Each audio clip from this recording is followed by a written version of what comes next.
ശാന്തി 3-8-25 പ്രഭാതം മുരളി അവ്യക്ത ബാബ്ദാദ റിവൈസ് 28-3-2006 മധുബൻ. വിശ്വത്തിലെ ആത്മാക്കളെ ദുഃഖങ്ങളിൽ നിന്നും മോചിപ്പിക്കുന്നതിനായി മനസ്സാ സേവനത്തെ വർദ്ധിപ്പിക്കൂ. സമ്പന്നവും സമ്പൂർണവും ആകൂ. ഇന്ന് സർവ ഖജനാവുകളുടെയും അധികാരിയായ ബാബ്ദാദ തൻ്റെ 4 ഭാഗത്തുമുള്ള സർവ ഖജനാവുകളാൽ സമ്പന്നരായ കുട്ടികളെ നോക്കുകയാണ്. ബാബ്ദാദ ഓരോ കുട്ടിയെയും സർവ ഖജനാവുകളുടെയും അധികാരിയാക്കി. നൽകുന്നവൻ ഒരാൾ തന്നെയാണ്. സർവർക്കും ഒരുപോലെയാണ് സർവ ഖജനാവുകളും നൽകിയത്. ചിലർക്ക് കുറവും ചിലർക്ക് കൂടുതലും നൽകിയില്ല. എന്തുകൊണ്ട്? ബാബ അക്ഷയ ഖജനാവുകളുടെ അധികാരിയാണ്. പരിധിയില്ലാത്ത ഖജനാവുകളുണ്ട്. അതിനാൽ ഓരോ കുട്ടിയും അക്ഷയ ഖജനാവുകളുടെ അധികാരിയാണ്. ബാബ്ദാദ സർവ കുട്ടികൾക്കും ഒരേ അളവിൽ ഒരേപോലെ നൽകി. എന്നാൽ ധാരണ ചെയ്യുന്നവരിൽ ചിലർ സർവ ഖജനാവുകളും ധാരണ ചെയ്യുന്നവരാണ്. ചിലർ യഥാശക്തി ധാരണ ചെയ്യുന്നവരാണ്. ചിലർ നമ്പർ 1 ആണ്. ചിലർ നമ്പർ വൈസാണ്. ആര് എത്രത്തോളം ധാരണ ചെയ്തുവോ അവരുടെ മുഖത്തിൽ നിന്നും നയനങ്ങളിൽ നിന്നും ഖജനാവുകളുടെ ലഹരി സ്പഷ്ടമായി കാണപ്പെടുന്നു. ഖജനാവുകളാൽ നിറഞ്ഞ ആത്മാവ് മുഖത്തിലൂടെയും നയനങ്ങളിലൂടെയും നിറഞ്ഞവരായി കാണപ്പെടുന്നു. ഏതുപോലെ സ്ഥൂല ഖജനാവ് പ്രാപ്തമാക്കുന്ന ആത്മാവിൻ്റെ പെരുമാറ്റത്തിലൂടെയും മുഖത്തിലൂടെയും അറിയാൻ കഴിയും. അപ്പോൾ ഈ അവിനാശി ഖജനാവുകളുടെ ലഹരിയും സന്തോഷവും സ്പഷ്ടമായി കാണപ്പെടുന്നു. സമ്പന്നതയുടെ ലഹരി നിശ്ചിന്ത ചക്രവർത്തിയാക്കുന്നു. എവിടെ ഈശ്വരീയ ലഹരിയുണ്ടോ അവിടെ ചിന്തയുണ്ടാവുക സാധ്യമല്ല. നിശ്ചിന്ത ചക്രവർത്തിയും ദുഃഖമില്ലാപുരിയുടെ ചക്രവർത്തിയും ആകുന്നു. അപ്പോൾ താങ്കൾ ഏവരും ഈശ്വരീയ സമ്പന്നതയുടെ ഖജനാവുകളുള്ള പരിധിയില്ലാത്ത ചക്രവർത്തിയാണല്ലോ. ദുഃഖമില്ലാപുരിയിലെ ചക്രവർത്തിയാണ്. ഏതെങ്കിലും ചിന്തയുണ്ടോ? ഏതെങ്കിലും ദുഃഖമുണ്ടോ? എന്ത് സംഭവിക്കും? എങ്ങനെ സംഭവിക്കും? ഇതിൻ്റെയും ചിന്തയില്ല. ത്രികാലദർശി സ്ഥിതിയിൽ സ്ഥിതി ചെയ്യുന്നവർക്കറിയാം എന്ത് നടന്നുകൊണ്ടിരിക്കുന്നുവോ അതെല്ലാം നല്ലതാണ്. എന്ത് നടക്കുവാൻ പോകുന്നുവോ അത് കൂടുതൽ നല്ലതാണ്. എന്തുകൊണ്ട്? സർവശക്തിമാനായ ബാബയുടെ കൂട്ടുകാരാണ്, കൂടെ ഇരിക്കുന്നവരാണ്. ഓരോരുത്തർക്കും ലഹരിയുണ്ട്. ബാബ്ദാദ സദാ നമ്മുടെ ഹൃദയത്തിൽ വസിക്കുന്നു. നമ്മൾ സദാ ബാബയുടെ ഹൃദയ സിംഹാസനത്തിൽ വസിക്കുന്നു. അപ്പോൾ ഇങ്ങനെയുള്ള ലഹരി ഉണ്ടല്ലോ. ആരാണോ ഹൃദയ സിംഹാസനത്തിൽ ഇരിക്കുന്നത് അവർക്ക് സങ്കല്പത്തിൽ എന്നല്ല സ്വപ്നത്തിലെങ്കിലും ദുഃഖത്തിൻ്റെ അലകളോ അടയാളമോ പോലും അവരിൽ വരുക സാധ്യമല്ല. എന്തുകൊണ്ട്? സർവ ഖജനാവുകളാൽ നിറഞ്ഞവരാണ്. ഏതൊന്നാണോ നിറമുള്ള വസ്തു അതിൽ ചഞ്ചലത ഉണ്ടാവുകയില്ല. അപ്പോൾ 4 ഭാഗത്തുമുള്ള കുട്ടികളുടെ സമ്പന്നത നോക്കുകയായിരുന്നു. ബാബ്ദാദ ഓരോരുത്തരുടെയും ശേഖരണത്തിൻ്റെ കണക്ക് ചെക്ക് ചെയ്തു. അക്ഷയ ഖജനാവുകൾ ലഭിച്ചിട്ടുണ്ട്. എന്നാൽ എന്ത് ലഭിച്ചുവോ ആ ഖജനാവിനെ കാര്യത്തിൽ വിനിയോഗിച്ച് സമാപ്തമാക്കിയോ അതോ ലഭിച്ച ഖജനാവിനെ കാര്യത്തിൽ വിനിയോഗിക്കുകയും വർദ്ധിപ്പിക്കുകയും ചെയ്തുവോ? ഓരോരുത്തരുടെയും കണക്കിൽ എത്ര ശതമാനം ശേഖരണമുണ്ട്? കാരണം ഈ ഖജനാവുകൾ കേവലം ഈ സമയത്തേക്ക് മാത്രമുള്ളതല്ല. ഈ ഖജനാവ് ഭാവിയിലും കൂടെ വരേണ്ടതുണ്ട്. ശേഖരിക്കപ്പെട്ടത് മാത്രമേ കൂടെ വരികയുള്ളൂ. അപ്പോൾ പെർസെൻറ്റേജ് നോക്കുകയായിരുന്നു. എന്താണ് കണ്ടത്? സേവനമാണെങ്കിൽ എല്ലാ കുട്ടികളും യഥായോഗവും യഥാശക്തിയും ചെയ്തുകൊണ്ടിരിക്കുകയാണ്. എന്നാൽ സേവനത്തിൻ്റെ ഫലം ശേഖരിക്കപ്പെടുന്നതിൽ വ്യത്യാസം ഉണ്ടാകുന്നു.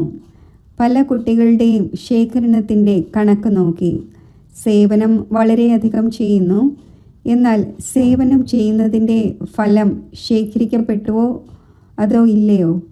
അതിൻ്റെ അടയാളം എന്തായിരിക്കും? സേവനം എന്തു തന്നെയായാലും, അത് മനസ്സ ആയാലും വാച ആയാലും കർമ്മണ ആയാലും, മൂന്നിലും 100% മാർക്കുണ്ട്, മൂന്നിലും 100 ഉണ്ട്. സേവനം ചെയ്തു എന്നാൽ അഥവാ സേവനം ചെയ്യുന്ന സമയത്തോ സേവനത്തിന് ശേഷമോ സ്വയം തൻ്റെ മനസ്സിൽ സ്വയം തന്നോട് സന്തുഷ്ടവും അതിനോടൊപ്പം ആരുടെ സേവനമാണോ ചെയ്തത്, ആരാണോ സേവനത്തിൽ സഹചാരികളാകുന്നത്, അഥവാ സേവനം ചെയ്യുന്നവരെ കാണുമ്പോഴും കേൾക്കുമ്പോഴും അവരും സന്തുഷ്ടമാണെങ്കിൽ മനസ്സിലാക്കൂ, ശേഖരണം ഉണ്ടായി. സ്വയം തൻ്റെ സന്തുഷ്ടതയും സർവരുടെയും സന്തുഷ്ടതയും ഇല്ലെങ്കിൽ ശേഖരണത്തിൻ്റെ കണക്കിൻ്റെ % കുറവാകുന്നു. യഥാർത്ഥ സേവനത്തിൻ്റെ വിധി മുൻപും പറഞ്ഞു തന്നിട്ടുണ്ട്. 3 കാര്യങ്ങൾ വിധിപൂർവമാണെങ്കിൽ ശേഖരണം ഉണ്ടായിരിക്കും. അത് കേൾപ്പിച്ചിട്ടുണ്ട്. 1 നിമിത്തഭാവം, 2 വിനയഭാവന, 3 നിർമ്മല സ്വഭാവം, നിർമ്മലവാണി. ഭാവം, ഭാവന, സ്വഭാവവും വാക്കും. അഥവാ ഈ 3 കാര്യങ്ങളിൽ നിന്നും ഒരു കാര്യമെങ്കിലും കുറവാണെങ്കിൽ, 1 ഉണ്ട് 2 ഇല്ല, 2 ഉണ്ട് 1 ഇല്ല എങ്കിൽ ആ ദൗർബല്യം ശേഖരണത്തിൻ്റെ % കുറയ്ക്കുന്നു. അപ്പോൾ 4 സബ്ജക്റ്റിലും സ്വയം തന്നെ ചെക്ക് ചെയ്യൂ. 4 സബ്ജക്റ്റിലും എൻ്റെ കണക്ക് ശേഖരിക്കപ്പെട്ടുവോ? എന്തുകൊണ്ട്? ബാബ്ദാദ കണ്ടു പലരുടെയും 4 കാര്യങ്ങൾ ഏതൊന്നാണോ കേൾപ്പിച്ചത്, ഭാവം, ഭാവന, അതനുസരിച്ച് പല കുട്ടികളുടെയും സേവാ സമാചാരം വളരെയധികമുണ്ട്. പക്ഷേ ശേഖരണത്തിൻ്റെ കണക്ക് കുറവാണ്. ഓരോ ഖജനാവിനെയും ചെക്ക് ചെയ്യൂ. ജ്ഞാനത്തിൻ്റെ ഖജനാവ് എന്നാൽ ഏതൊരു സങ്കല്പം ചെയ്തുവോ കർമ്മം ചെയ്തുവോ അത് നോളജ്ഫുൾ ആയി ചെയ്തുവോ? സാധാരണമായില്ലല്ലോ. യോഗം എന്നാൽ സർവശക്തികളുടെയും ഖജനാവ് നിറഞ്ഞിരിക്കണം. അപ്പോൾ ചെക്ക് ചെയ്യൂ. ഓരോ ദിവസത്തെയും ദിനചര്യയിൽ സമയമനുസരിച്ച് ഏതു ശക്തിയുടെ ആവശ്യകതയുണ്ടോ അതേ സമയത്ത് ആ ശക്തി ഓർഡറിൽ ആയിരുന്നു. മാസ്റ്റർ സർവശക്തിവാൻ എന്നതിൻ്റെ അർത്ഥം തന്നെ അധികാരി എന്നാണ്. സമയം കടന്നുപോയതിനു ശേഷം ശക്തിയെക്കുറിച്ച് ചിന്തിച്ചുകൊണ്ടേയിരിക്കുക എന്നത് പാടില്ല. അഥവാ വേണ്ട സമയത്ത് ഓർഡർ ചെയ്യുമ്പോൾ ശക്തി എമർജ് ആകുന്നില്ലെങ്കിൽ ഒരു ശക്തിയെ പോലും ഓർഡർ അനുസരിച്ച് അഥവാ നടത്തിക്കാൻ സാധിക്കുന്നില്ലെങ്കിൽ നിർവിഘ്ന രാജ്യത്തിൻ്റെ അധികാരി എങ്ങനെയാകും? അപ്പോൾ ശക്തികളുടെ ഖജനാവ് എത്രത്തോളം ശേഖരിച്ചു? എന്താണോ സമയത്തിന് കാര്യത്തിൽ വിനിയോഗിക്കുന്നത് അത് ശേഖരിക്കപ്പെടുന്നു. എൻ്റെ കണക്ക് എന്താണ് എന്ന് ചെക്ക് ചെയ്തുകൊണ്ടിരിക്കുന്നുണ്ടോ? കാരണം ബാബ്ദാദയ്ക്ക് എല്ലാ കുട്ടികളോടും അതിസ്നേഹമുണ്ട്. ബാബ്ദാദ ആഗ്രഹിക്കുന്നത് ഇതാണ്: എല്ലാ കുട്ടികളുടെയും ശേഖരണത്തിൻ്റെ കണക്ക് നിറഞ്ഞിരിക്കട്ടെ. ധാരണകളിലും നിറഞ്ഞവർ.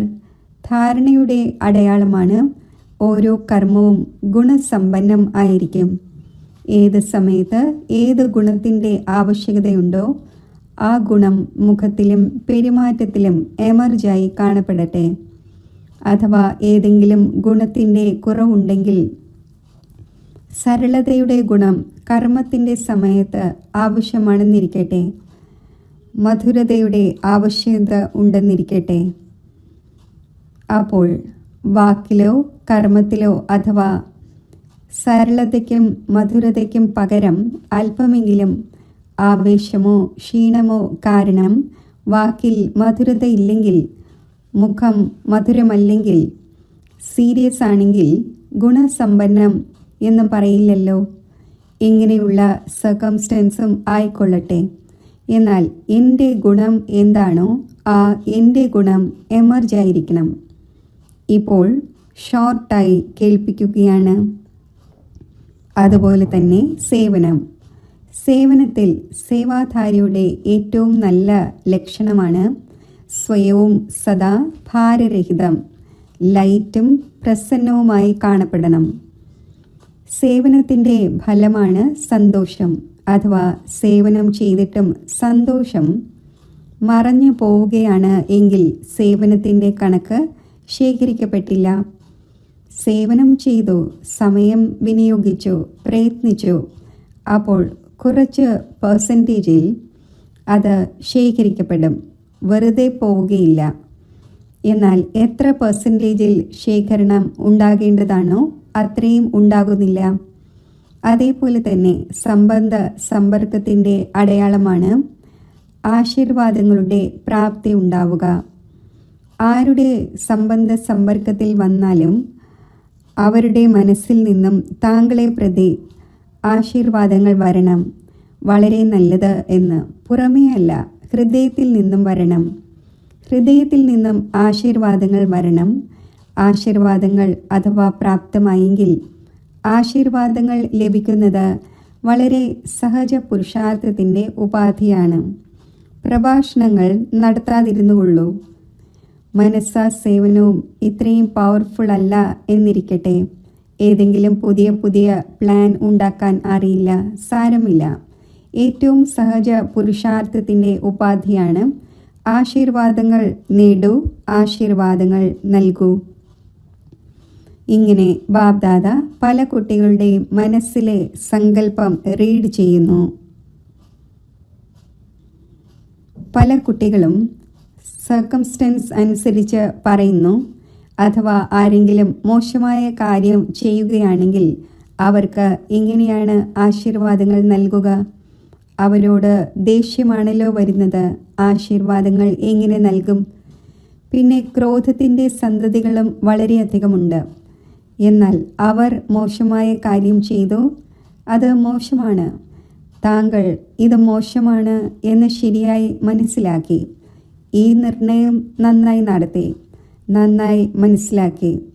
എന്നാൽ ഒന്നാണ് മനസ്സിലാക്കുന്നത്, മറ്റൊന്നാണ് അവരുടെ മോശമായ പ്രവൃത്തിയും മോശമായ കാര്യങ്ങളും തൻ്റെ ഹൃദയത്തിൽ ഉൾക്കൊള്ളുന്നത്.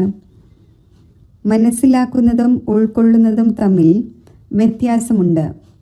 അഥവാ താങ്കൾ വിവേകശാലിയാണ് എങ്കിൽ വിവേകമുള്ളവർ ഏതെങ്കിലും മോശമായ വസ്തു തൻ്റെ പക്കൽ വയ്ക്കുമോ? എന്നാൽ അത് മോശമായതാണ്. താങ്കൾ ഹൃദയത്തിൽ ഉൾക്കൊണ്ടു, എന്നാൽ താങ്കൾ മോശമായ വസ്തുവിനെ തൻ്റെ പക്കൽ വച്ചു, സൂക്ഷിച്ചു. മനസ്സിലാക്കുന്നത് വേറെ കാര്യമാണ്, ഉൾക്കൊള്ളുന്നത് വേറെ കാര്യമാണ്. വിവേകശാലിയാകുന്നത് ശരിയാണ്, ആയിക്കൊള്ളൂ. എന്നാൽ ഉൾക്കൊള്ളരുത്. ഇവർ ഇങ്ങനെ തന്നെയാണ് എന്നത് ഉൾക്കൊണ്ടു. ഇങ്ങനെ മനസ്സിലാക്കി വ്യവഹാരത്തിൽ വരുന്നത് വിവേകമല്ല. അപ്പോൾ ബാബ്ദാദ ചെക്ക് ചെയ്തു. ഇപ്പോൾ സമയം ഇങ്ങനെ സമീപം വരികയല്ല വേണ്ടത്, താങ്കൾ കൊണ്ടുവരണം. ചിലർ ചോദിക്കുന്നു, ഒരല്പം സൂചന നൽകൂ. 10 വർഷം എടുക്കുമോ?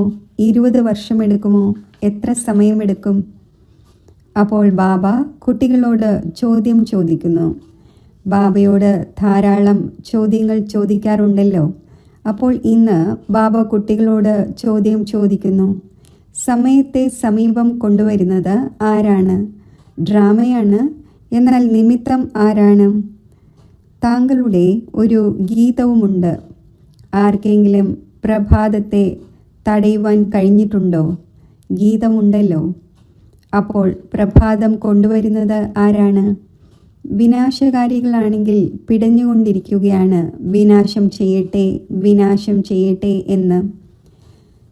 എന്നാൽ നവനിർമ്മാണം നടത്തുന്നവർ ഇത്രയും റെഡിയാണോ? അഥവാ പഴയത് ഇല്ലാതാവുകയും പുതിയതിൻ്റെ നിർമ്മാണം നടന്നിട്ടില്ലെങ്കിൽ എന്ത് സംഭവിക്കും? അതിനാൽ ബാബ്ദാദ ഇപ്പോൾ പിതാവിന് പകരം ടീച്ചറിൻ്റെ രൂപം ധാരണ ചെയ്തിരിക്കുന്നു. ഹോംവർക്ക് നൽകിയല്ലോ. ആരാണ് ഹോംവർക്ക് നൽകുന്നത്? ടീച്ചർ. ലാസ്റ്റിലാണ് സദ്ഗുരുവിൻ്റെ പാർട്ട്. അപ്പോൾ സ്വയം തന്നോട് ചോദിക്കൂ, സമ്പന്നവും സമ്പൂർണവുമായ സ്റ്റേജ് എത്രത്തോളം ഉണ്ടായി?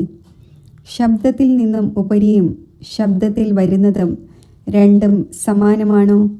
ഇതുപോലെ ആഗ്രഹിക്കുമ്പോൾ ശബ്ദത്തിൽ വരുന്നത് സഹജമാണോ?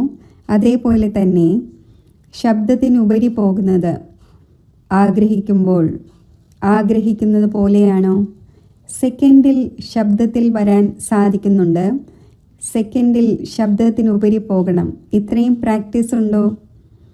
ഏതുപോലെ ശരീരത്തിലൂടെ എപ്പോൾ ആഗ്രഹിക്കുന്നോ, എവിടെ ആഗ്രഹിക്കുന്നോ അവിടെ വരാനും പോകാനും സാധിക്കുന്നുണ്ടല്ലോ. അതേപോലെ മനസ്സിലൂടെ ബുദ്ധിയിലൂടെ എപ്പോൾ ആഗ്രഹിക്കുന്നോ, എവിടെ ആഗ്രഹിക്കുന്നോ അവിടെ വരാനും പോകാനും സാധിക്കുന്നുണ്ടോ? കാരണം ആരാണോ സെക്കൻഡിൽ എന്താഗ്രഹിക്കുന്നോ, എങ്ങനെ ആഗ്രഹിക്കുന്നോ, എന്ത് ഓർഡർ ചെയ്യാൻ ആഗ്രഹിക്കുന്നോ അതിൽ സഫലമാകുന്നുവോ അവർക്കാണ് അന്തിമത്തിൽ പാസ് മാർക്സ് ലഭിക്കുന്നത്. സയൻസിൻ്റെ മേഖലയിലുള്ളവരും ഇതുതന്നെയാണ് പ്രയത്നിച്ചുകൊണ്ടിരിക്കുന്നത്. സഹജവും ആകണം, കുറഞ്ഞ സമയത്തിൽ നടക്കുകയും വേണം. അപ്പോൾ ഇങ്ങനെയുള്ള സ്ഥിതി ഉണ്ടോ? മിനിറ്റുകളുടെ തലം വരെയായോ, സെക്കൻഡിൻ്റെ തലം വരെയായോ, എവിടം വരെ എത്തി? ഏതുപോലെ ലൈറ്റ് ഹൗസ്, മൈറ്റ് ഹൗസ് സെക്കൻഡിൽ ഓൺ ചെയ്യുമ്പോൾ തന്നെ തൻ്റെ ലൈറ്റ് വ്യാപിപ്പിക്കുന്നു. അതേപോലെ താങ്കൾ സെക്കൻഡിൽ ലൈറ്റ് ഹൗസായി 4 ഭാഗത്തും ലൈറ്റ് വ്യാപിപ്പിക്കാൻ സാധിക്കുമോ? ഒരു സ്ഥാനത്ത് ഇരുന്നു കൊണ്ട് തന്നെ സ്ഥൂലമായ കണ്ണുകൾക്ക് ദൂരെ വരെയും കാണുവാൻ സാധിക്കുന്നുവല്ലോ. തൻ്റെ ദൃഷ്ടി വ്യാപിപ്പിക്കാൻ സാധിക്കുമല്ലോ. അതേപോലെ താങ്കൾക്ക് മൂന്നാമത്തെ നേത്രത്തിലൂടെ ഒരു സ്ഥാനത്തിരുന്നു കൊണ്ട് 4 ഭാഗത്തും വരദാതാവും വിധാതാവുമായി ദൃഷ്ടിയിലൂടെ സമൃദ്ധമാക്കുവാൻ സാധിക്കുമോ? സ്വയം തന്നെ എല്ലാ കാര്യങ്ങളിലും ചെക്ക് ചെയ്യുന്നുണ്ടോ? മൂന്നാമത്തെ നേത്രം ഇത്രയും ക്ലീനും ക്ലിയറുമാണോ? എല്ലാ കാര്യങ്ങളിലും അഥവാ അല്പമെങ്കിലും ദൗർബല്യമുണ്ടെങ്കിൽ അതിൻ്റെ കാരണം മുൻപും കേൾപ്പിച്ചിട്ടുണ്ട്. ഈ പരിധിയുള്ള മോഹമായ ഞാനും എൻ്റേതും ആണ്. ഇതുപോലെ ഞാൻ എന്നതിൻ്റെ കാര്യത്തിൽ സ്പഷ്ടമാക്കിയിട്ടുണ്ടായിരുന്നു. ഹോംവർക്കും നൽകിയിട്ടുണ്ടായിരുന്നു. 2 ഞാൻ എന്നതിനെ സമാപ്തമാക്കി ഒരു ഞാൻ എന്നത് നിലനിർത്തണം. എല്ലാവരും ഈ ഹോംവർക്ക് ചെയ്തുവോ? ആരാണോ ഈ ഹോംവർക്കിൽ സഫലമായത് അവർ കൈ ഉയർത്തു. ബാബ്ദാദ എല്ലാവരെയും കണ്ടു. ധൈര്യം വയ്ക്കൂ, ഭയപ്പെടരുത്, കൈ ഉയർത്തു. നല്ലതാണ്, ആശംസകൾ ലഭിക്കും. വളരെ കുറച്ചു പേരാണുള്ളത്. ഇവരെല്ലാവരുടെയും കൈ TV-യിൽ കാണിക്കൂ. വളരെ കുറച്ചു പേരാണ് കൈ ഉയർത്തിയത്. ഇപ്പോൾ എന്തു ചെയ്യും? എല്ലാവർക്കും തൻ്റെ മേൽ ചിരിയും വന്നുകൊണ്ടിരിക്കുകയാണ്. ശരി, 2ാമത്തെ ഹോംവർക്കായിരുന്നു ക്രോധത്തെ ഉപേക്ഷിക്കുക. ഇത് സഹജമാണല്ലോ. അപ്പോൾ ക്രോധത്തെ ആര് ഉപേക്ഷിച്ചു? ഇത്രയും ദിവസത്തിൽ ക്രോധിച്ചില്ലേ? ഇതിൽ ധാരാളം പേർ കൈ ഉയർത്തി. ഇതിൽ കുറച്ചധികം പേരുണ്ട് ക്രോധിച്ചിട്ടില്ലാത്തവരായി. താങ്കൾക്ക് ചുറ്റുമുള്ളവരോടും ചോദിക്കൂ, ആരാണോ കൈ ഉയർത്തിയത് അവർ എഴുന്നേൽക്കൂ. ശരി, വളരെ പേരുണ്ട്. ക്രോധിച്ചില്ലല്ലോ. സങ്കല്പത്തിലോ മനസ്സിലോ ക്രോധം വന്നുവോ? ശരി, ഏതായാലും ആശംസകൾ. അഥവാ മനസ്സിൽ വരികയും വായിലൂടെ പ്രകടിപ്പിക്കാതിരിക്കുകയും ചെയ്തുവെങ്കിലും ആശംസകൾ. വളരെ നല്ലത്. അപ്പോൾ താങ്കൾ തന്നെ റിസൾട്ടിൻ്റെ കണക്കിൽ നോക്കൂ. സ്ഥാപനയുടെ കാര്യം സ്വയം തന്നെ സമ്പന്നമാക്കുന്നത്, സർവ ആത്മാക്കൾക്കും മുക്തിയുടെ സമ്പത്ത് നേടിക്കൊടുക്കുന്നത്, ഇത് സമ്പന്നമായോ? സ്വയം തന്നെ ജീവൻ മുക്തി സ്വരൂപം ആക്കുക. സർവ ആത്മാക്കൾക്കും മുക്തിയുടെ സമ്പത്ത് നേടിക്കൊടുക്കുക. ഇതാണ് സ്ഥാപന ചെയ്യുന്ന ആത്മാക്കളുടെ ശ്രേഷ്ഠ കർമ്മം. അപ്പോൾ ബാബ്ദാദ ഇതിനാലാണ് ചോദിക്കുന്നത്, സർവബന്ധനങ്ങളിൽ നിന്നും മുക്തമായി ജീവൻ മുക്തിയുടെ സ്റ്റേജിൽ സംഗമത്തിൽ തന്നെയാണോ എത്തിച്ചേരേണ്ടത്, അതോ സത്യയുഗത്തിലാണോ എത്തിച്ചേരേണ്ടത്? സംഗമയുഗത്തിലാണോ സമ്പന്നമാകേണ്ടത്, അതോ അവിടെയും രാജയോഗം ചെയ്ത് പഠിക്കേണ്ടതുണ്ടോ? സമ്പന്നം ഇവിടെയാണല്ലോ ആകേണ്ടത്, സമ്പൂർണവും ഇവിടെ തന്നെയാണ് ആകേണ്ടത്. സംഗമയുഗത്തിൻ്റെ സമയവും ഏറ്റവും വലുതിലും വലിയ ഖജനാവാണ്. അപ്പോൾ ആർക്കെങ്കിലും പ്രഭാതത്തെ തടയുവാൻ കഴിഞ്ഞിട്ടുണ്ടോ? പറയൂ. അപ്പോൾ ബാബ്ദാദ എന്താണ് ആഗ്രഹിക്കുന്നത്? കാരണം ബാബയുടെ ആശകളുടെ ദീപം കുട്ടികൾ തന്നെയാണ്. അപ്പോൾ തൻ്റെ കണക്ക് നല്ല രീതിയിൽ ചെക്ക് ചെയ്യൂ. പല കുട്ടികളെയും കണ്ടു. പല കുട്ടികളും ആഹ്ലാദത്തിൽ രമിക്കുന്നവരാണ്.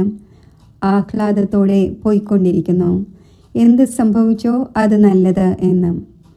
ഇപ്പോഴാണെങ്കിൽ ആഹ്ലാദം ആഘോഷിക്കാം. സത്യയുഗത്തിൽ ആര് കാണുന്നു, ആരറിയുന്നു എന്നല്ല. അപ്പോൾ ശേഖരണത്തിൻ്റെ കണക്കിൽ ഇങ്ങനെയുള്ള ആഹ്ലാദിക്കുന്നവർ എന്ന് പറയാം, ആഹ്ലാദത്തിൽ രമിക്കുന്നവർ എന്ന് പറയാം. ഇങ്ങനെയുള്ള കുട്ടികളെയും കണ്ടു, ആഹ്ലാദിച്ചുകൊള്ളൂ. മറ്റുള്ളവരോടും പറയുന്നു, എന്താണ് ചെയ്യേണ്ടത്? ആഹ്ലാദിക്കൂ, കഴിക്കൂ, കുടിക്കൂ, ആഹ്ലാദിക്കൂ. ആഹ്ലാദിച്ചുകൊള്ളൂ. ബാബയും പറയുന്നു, ചെയ്തുകൊള്ളൂ.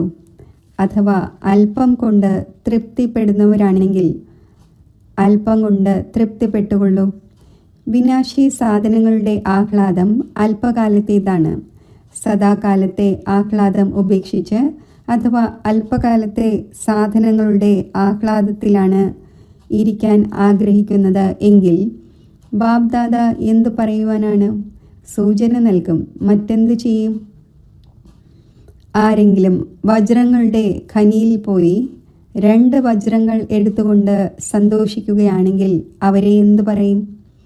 അപ്പോൾ ഇങ്ങനെയുള്ളവരാകരുത്. അതീന്ദ്രിയ സുഖത്തിൻ്റെ ആഹ്ലാദത്തിൻ്റെ ഊഞ്ഞാലിലാടൂ. അവിനാശി പ്രാപ്തികളുടെ ഊഞ്ഞാലിൻ്റെ ആഹ്ലാദത്തിൽ ഊഞ്ഞാലാടൂ. ഡ്രാമയിലും നോക്കൂ, മായയുടെ പാട്ടും വിചിത്രമാണ്. ഈ സമയത്ത് ഇങ്ങനെയുള്ള സാധനങ്ങൾ ഇറങ്ങിയിരിക്കുകയാണ്. അത് മുൻപ് ഉണ്ടായിരുന്നതേയില്ല. എന്നാൽ സാധനങ്ങളില്ലാതെയും ആരാണോ സാധന ചെയ്തത്, സേവനം ചെയ്തത്, ആ എക്സാമ്പിളും മുന്നിലുണ്ടല്ലോ. ഈ സാധനങ്ങൾ ഉണ്ടായിരുന്നുവോ? എന്നാൽ എത്രമാത്രം സേവനമുണ്ടായി. ക്വാളിറ്റി ഉള്ളവർ വന്നുവല്ലോ. ആദ്യ രത്നങ്ങൾ തയ്യാറായില്ലേ? ഇത് സാധനങ്ങളുടെ ആകർഷണമാണ്. സാധനങ്ങൾ യൂസ് ചെയ്യുന്നത് റോങ് ആണ് എന്ന് പറയുന്നില്ല. എന്നാൽ സാധനയെ മറന്ന് സാധനങ്ങളിൽ മുഴുകുന്നത്, ഇതിനെ ബാബ്ദാദ റോങ് എന്ന് പറയുന്നു. സാധനങ്ങൾ ജീവിതത്തിൻ്റെ പറക്കുന്ന കലയുടെ ഉപാധിയല്ല, ആധാരം അല്ല. സാധനയാണ് ആധാരം. അഥവാ സാധനയ്ക്ക് പകരം സാധനങ്ങളെ ആധാരമാക്കിയെങ്കിൽ റിസൾട്ട് എന്താകും? സാധനങ്ങൾ വിനാശിയാണ്. റിസൾട്ട് എന്താണ്? സാധന അവിനാശിയാണ്. അതിൻ്റെ റിസൾട്ട് എന്തായിരിക്കും? ശരി. 4 ഭാഗത്തുമുള്ള കുട്ടികളുടെ പുരുഷാർത്ഥവും സ്നേഹത്തിൻ്റെ സമാചാരത്തിൻ്റെ കത്തും ബാബ്ദാദയ്ക്ക് ലഭിച്ചു. ബാബ്ദാദ കുട്ടികളുടെ ഉന്മേഷവും ഉത്സാഹവും കണ്ട് ഇത് ചെയ്യും എന്ന സമാചാരം കേട്ട് സന്തോഷിക്കുന്നു. ഇപ്പോൾ കേവലം ഏതൊരു ധൈര്യം വച്ചിരിക്കുന്നുവോ, ഉന്മേഷവും ഉത്സാഹവും വച്ചിരിക്കുന്നുവോ, ഇതിന് വീണ്ടും വീണ്ടും അറ്റൻഷൻ നൽകി പ്രാക്ടിക്കലിൽ കൊണ്ടുവരണം. ഇതാണ് സർവ കുട്ടികളെയും പ്രതി ബാബ്ദാദയുടെ ഹൃദയത്തിൽ നിന്നുള്ള ആശീർവാദങ്ങൾ. എല്ലാ 4 ഭാഗത്തുമുള്ള സങ്കല്പത്തിലും വാക്കിലും കർമ്മത്തിലും സംബന്ധ സമ്പർക്കത്തിലും സമ്പന്നമാകുന്ന ശ്രേഷ്ഠ ആത്മാക്കൾക്ക് സദാ സ്വദർശനം നടത്തുന്ന സ്വദർശന ചക്രധാരി കുട്ടികൾക്ക് സദാ ദൃഢസങ്കല്പത്തിലൂടെ മായാജീതായി ബാബയുടെ മുന്നിൽ സ്വയം തന്നെ പ്രത്യക്ഷമാക്കുകയും വിശ്വത്തിനു മുന്നിൽ ബാബയെ പ്രത്യക്ഷമാക്കുകയും ചെയ്യുന്ന സർവീസബിളും നോളജ്ഫുള്ളും സക്സസ്ഫുള്ളുമായ കുട്ടികൾക്ക് ബാബ്ദാദയുടെ സ്നേഹസ്മരണകൾ. ഹൃദയത്തിൽ നിന്നുള്ള കോടി കോടി മടങ്ങ് ആശീർവാദങ്ങൾ. നമസ്തേ, നമസ്തേ. വരദാനം: സത്യവും സ്വച്ഛവുമായ ഹൃദയത്തിൻ്റെ ആധാരത്തിലൂടെ നമ്പർ 1 നേടുന്ന ഹൃദയേശ്വരന് ഇഷ്ടപ്പെട്ടവരായി ഭവിക്കട്ടെ. ദിലാരാമനായ ബാബയ്ക്ക് സത്യമായ ഹൃദയമുള്ള കുട്ടികളെ തന്നെയാണ് ഇഷ്ടം. ലോകത്തുള്ളവരുടെ ബുദ്ധി ഇല്ലെങ്കിൽ പോലും സത്യവും സ്വച്ഛവുമായ ഹൃദയമുണ്ടെങ്കിൽ നമ്പർ 1 നേടിയെടുക്കും. കാരണം ഇത്രയും വലിയ ബുദ്ധി ബാബ നൽകുന്നു. അതിലൂടെ രചയിതാവിനെ അറിയുന്നതിലൂടെ രചനയുടെ ആദിമധ്യ അന്ത്യത്തിൻ്റെ നോളജിനെ അറിയുന്നു. അപ്പോൾ സത്യവും ശുദ്ധവുമായ ഹൃദയത്തിൻ്റെ ആധാരത്തിലൂടെ തന്നെയാണ് നമ്പർ ഉണ്ടാകുന്നത്. സേവനത്തിൻ്റെ ആധാരത്തിലല്ല. സത്യമായ ഹൃദയത്തിൽ നിന്നുള്ള സേവനത്തിൻ്റെ പ്രഭാവം ഹൃദയം വരെ എത്തിച്ചേരുന്നു. ബുദ്ധിയുള്ളവർ പേര് സമ്പാദിക്കുന്നു, ഹൃദയമുള്ളവർ ആശീർവാദങ്ങൾ സമ്പാദിക്കുന്നു. സ്ലോഗൻ: സർവരെയും പ്രതി ശുഭചിന്തനവും ശുഭകാമനയും വയ്ക്കുന്നത് തന്നെയാണ് സത്യമായ പരോപകാരം. അവ്യക്ത സൂചന: സഹജയോഗി ആകണമെങ്കിൽ പരമാത്മാ സ്നേഹത്തിൻ്റെ അനുഭവിയാകൂ. ഏത് കുട്ടികളാണോ പരമാത്മാ സ്നേഹത്തിൽ സദാ ലവ്ലീനായി അലിഞ്ഞിരിക്കുന്നത്, അവരുടെ തിളക്കവും ലഹരിയും അനുഭൂതിയുടെ കിരണങ്ങളും ഇത്രയും ശക്തിശാലിയാണ്. അത് കാരണം ഏതെങ്കിലും സമസ്യ സമീപം വരുന്നത് വിദൂരമാണ് എന്ന് മാത്രമല്ല, കണ്ണുകൾ ഉയർത്തി നോക്കാൻ പോലും സാധിക്കില്ല. അവർക്ക് ഒരിക്കലും ഒരു പ്രകാരത്തിലുമുള്ള പ്രയത്നം ഉണ്ടാവുക സാധ്യമല്ല. എൻ്റെ മനസ്സും ബുദ്ധിയും ഈ ദേഹത്തിൽ നിന്നും ദേഹത്തിൻ്റെ ലോകത്തിൽ നിന്നും വേർപെടുത്തി എൻ്റെ അതിസൂക്ഷ്മ സ്വരൂപത്തിൽ സ്ഥിതി ചെയ്യിക്കുന്നു.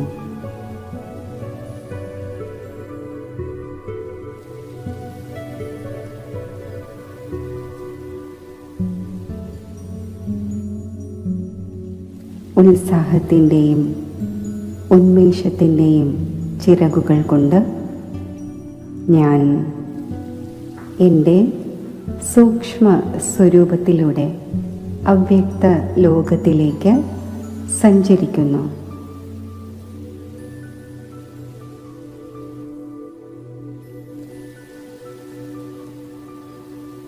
ബാബ്ദാദയുമായുള്ള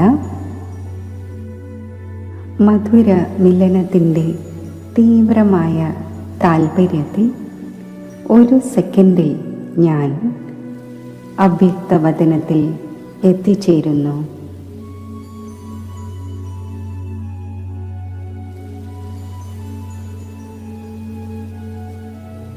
ഞാൻ എന്നെ സ്വയം സൂക്ഷ്മവദനത്തിൽ അനുഭവിക്കുന്നു.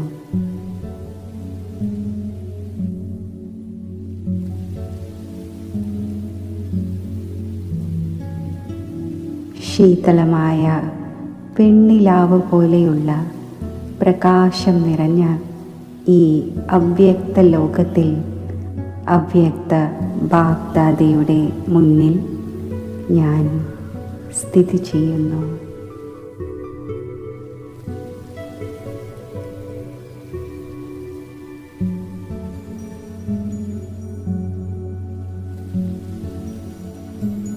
ബാബ്ദാദയുടെ അസീമമായ സ്നേഹം നിറഞ്ഞ ദൃഷ്ടി എന്നെ തൃപ്ത ആത്മാവാക്കി മാറ്റുന്നു.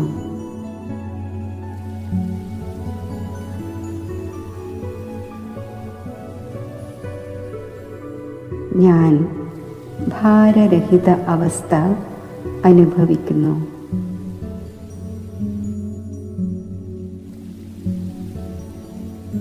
ഡബിൾ ലൈറ്റ് സ്ഥിതി അനുഭവിക്കുന്നു.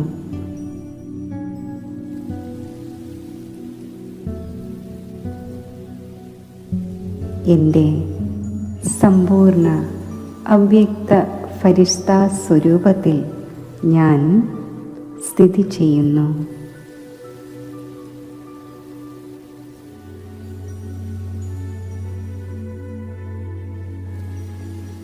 ബാബ്ദാദയുടെ മസ്തകത്തിൽ നിന്നും പ്രവഹിക്കുന്ന സ്നേഹത്തിൻ്റെ തരംഗങ്ങളിൽ ഞാൻ ലയിച്ചു ചേരുന്നു.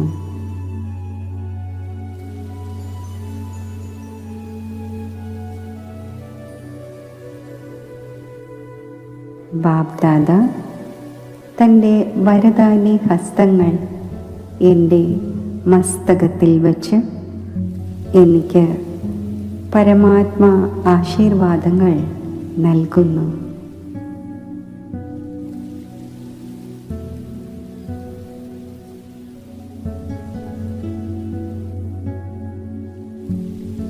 പരമാത്മാ വരദാനങ്ങളും ആശീർവാദങ്ങളും പ്രാപ്തമാക്കുന്ന ഞാൻ സ്വയം ഭാഗ്യരത്നമായും ധന്യ ആത്മാവായും അനുഭവിക്കുന്നു.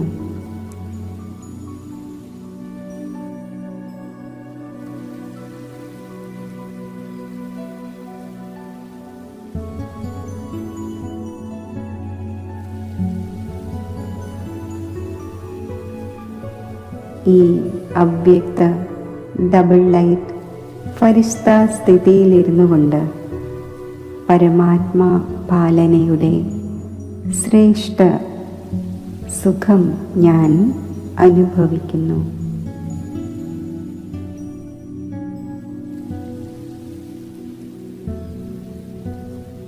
ഈ സർവശ്രേഷ്ഠ സ്വരൂപത്തിൽ ഞാൻ സാകാരത്തിലേക്ക് അവതരിക്കുന്നു. ഓം ശാന്തി.